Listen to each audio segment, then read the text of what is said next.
नमस्कार, दैनिक शिव टाइम में आप सबका स्वागत है। मैं रश्मि शर्मा, कैमरामैन शुभम भगत के साथ। दोस्तों, बात करें धारा 370 और 35 से कि हमारी जनता ने हमेशा समर्थन किया जो भी सरकार की ओर से फैसले, और कहीं ना कहीं बात करें व्यापारी वर्ग एक ऐसा वर्ग था जिन्होंने ना ही प्रशासन की ओर से आए गए जो कि आदेश थे उनका पालन किया और आम जन तक पहुँचाया। साथ ही साथ कोविड के चलते प्रशासन का साथ दिया और कहीं ना कहीं आम जनता तक राशन को लेकर सिलेंडर तक यानी आम जनता तक पहुंचाए। और वहीं पे दूसरा, आज व्यापारी वर्ग कहीं ना कहीं परेशान है और क्या परेशानी की वजह वो भी बताना चाहेंगे। इस समय हम मौजूद हैं वेयर हाउस में, हमारे साथ जुड़ चुके हैं इस समय दीपक गुप्ता जो कि प्रेसिडेंट है वेयर हाउस और नेहरू मार्केट के, और इस समय इनकी पूरी टीम यहाँ पर मौजूद है।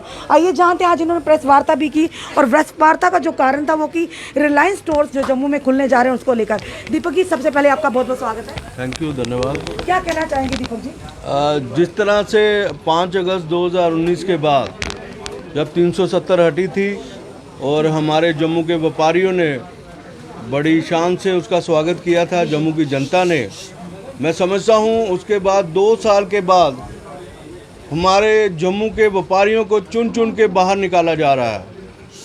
मैं सीधे तौर पे जम्मू की एडमिनिस्ट्रेशन को लगाम लगाना चाहता हूँ। जो जम्मू की एडमिनिस्ट्रेशन है वो चुन चुन के जम्मू प्रोविंस के व्यापारियों को बाहर निकालना चाहती है और माफिया जम्मू में लाना चाहती है। ये व्यापारी वर्ग कभी बर्दाश्त नहीं करेगा।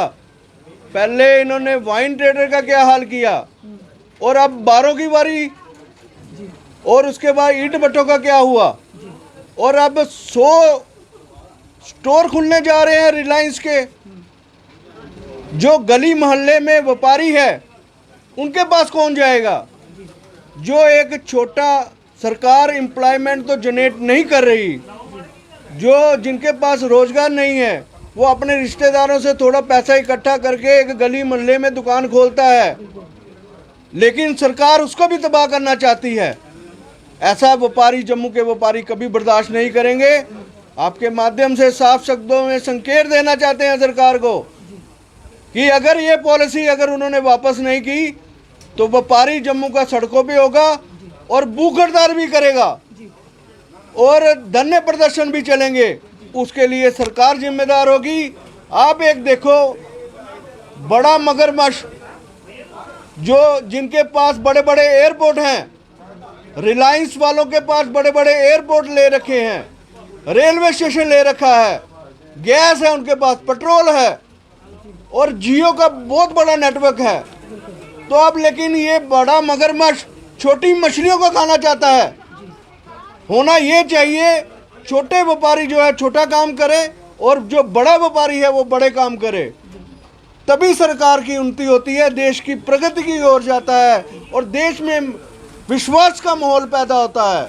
लेकिन सरकार जो है एक ही आदमी को पूरा काम देना चाहती है और व्यापारी वर्ग जो है उसका साफ शब्दों में उसका विरोध करता है। अगर हमें जरूरत पड़ेगी तो हम जम्मू भी बंद कराएंगे और हम ऑल पॉलिटिकल पार्टी, जो रूलिंग पार्टी और जो अपोजिशन पार्टी है, उनको भी रिक्वेस्ट करेंगे। आपने भी अभी इलेक्शन आने वाली है, आपने भी वोट लेना है और उस समय व्यापारी का अलग रुख होगा और जो हमारी जम्मू की जनता है वो कभी माफ़ नहीं करेंगी। चलिए सर, हमारे साथ जुड़ने से भी बात करते हैं। जिस तरह से लगातार एक ऐसा माहौल था कोविड के चलते, एक व्यापारी वर्ग था जिन्होंने जो भी प्रशासन के आदेश आते थे उनका पूरा पालना किया और कहीं ना कहीं आम जनता की मदद भी की है, क्योंकि व्यापारी वर्ग ही सबसे पहले आगे बढ़ चढ़ कर हिस्सा लिया। सर, किस तरह से, जिस तरह से अभी दीपक जी ने कहा कि स्टोर खुलने जा रहे हैं, व्यापारी वर्ग पहले ही कोविड के चलते काफ़ी परेशान है, दुविधाओं का सामना करना पड़ा है, पर अब जिस तरह से अपोजिशन भी आवाज़ उठा रही थी कि वाकई ये गरीबों की सरकार नहीं, छोटे व्यापारियों की नहीं या आम जनता की नहीं, ये अंडानी अंबानी की सरकार को। इसी तरह से जब एक नया फैसला आया कि यहाँ पर स्टोर्स खुलने, रिलायंस जो स्टोर्स खुलने जा रहे हैं, कितना इफेक्ट पड़ेगा एक बिजनेसमैन पर, एक छोटे व्यापारी पर? व्यापार की बात करें तो जब भी कोई बड़ा मगरमच्छ आता है तो हमेशा वो छोटी मछली को खाता है। यही उदाहरण जो है ये बिजनेस पे लागू होता है। जब भी कोई बड़ा स्टोर खुलेगा, ये आपने आज से नहीं, इंडिया टुडे का ये एक वर्जन है, उसमें लिखा हुआ है कि कोई भी स्टोर जब भी कोई खुलता है, चाहे वो वॉलमार्ट हो चाहे वो जियो मार्ट हो, उसके आसपास के 40 किलोमीटर के वर्गाकार में उसका असर जो है 40 किलोमीटर के वर्गाकार पे पड़ता है।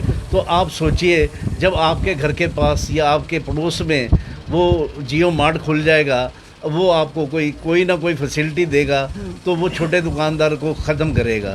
इससे क्या होगा, एक जो है अनएम्प्लॉयमेंट बढ़ेगी, अनएम्प्लॉयमेंट बढ़ेगी तो क्राइम बढ़ेगा। ये जो गवर्नमेंट हमें एक तरफ हमें कहती है अभी आप MSME के अंडर आ रहे हो और दूसरी तरफ हमें ये मार दे रही है, ये हमारी समझ से बाहर है।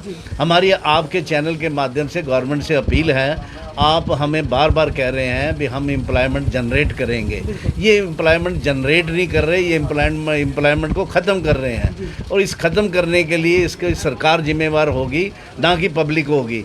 अगर दुकानदार लोग मर गए, अगर उन्होंने कोई सुसाइड कर ली तो उसका असर किस पे पड़ेगा? सरकार पे पड़ेगा। सरकार पे जब पड़ेगा तो जन आक्रोश पैदा होगा, जन आक्रोश पैदा होगा तो हड़तालें होंगी। इसके लिए इसका सबसे बड़ा जिम्मेदार जो है सरकार है।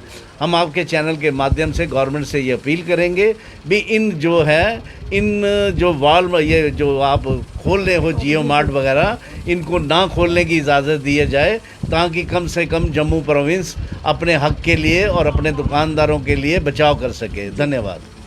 साफ तौर पर जो कि जिस तरह से आपने कहा ट्रेडर फेडरेशंस के जो मेंबरान हैं, इन्होंने कहा साफ तौर पर कहना कि जिस तरह से आम जन इस समय परेशानी की, वैसे ही महंगाई की मार से, जो बेरोज़गारी की मार से, जो कहीं ना कहीं इस तरह के जो जन आदेश आते हैं कहीं ना कहीं आम जनता को परेशानी में डालते। और व्यापारियों की बात करें, इनका साफ तौर पर कहना कि अगर प्रशासन की या सरकार की ओर से इस फैसले को वापस नहीं किया गया, जो कि जियोस के जो रिलायंस के स्टोर्स खुलने जा रहे हैं, कहीं ना कहीं व्यापारी वर्ग को ख़त्म करने की लगातार कोशिश की जा रही, जिससे आम व्यापारी चाहे बड़ा हो छोटा हो, कहीं ना कहीं वो इससे ग्रस्त होगा। तो इन्होंने साफ तौर पर कहा कि इस आदेश को वापस लिया जाए, नहीं तो एक जन आंदोलन उमड़ेगा जिसकी जिम्मेदारी सरकार और प्रशासन की होगी। अपने कमेंट जरूर कमेंट बॉक्स में दीजिए, इस वीडियो को ज़्यादा से शेयर कीजिए, जुड़ी रहिए से हमारे साथ अगले अपडेट के लिए। जय हिंद, जय भारत।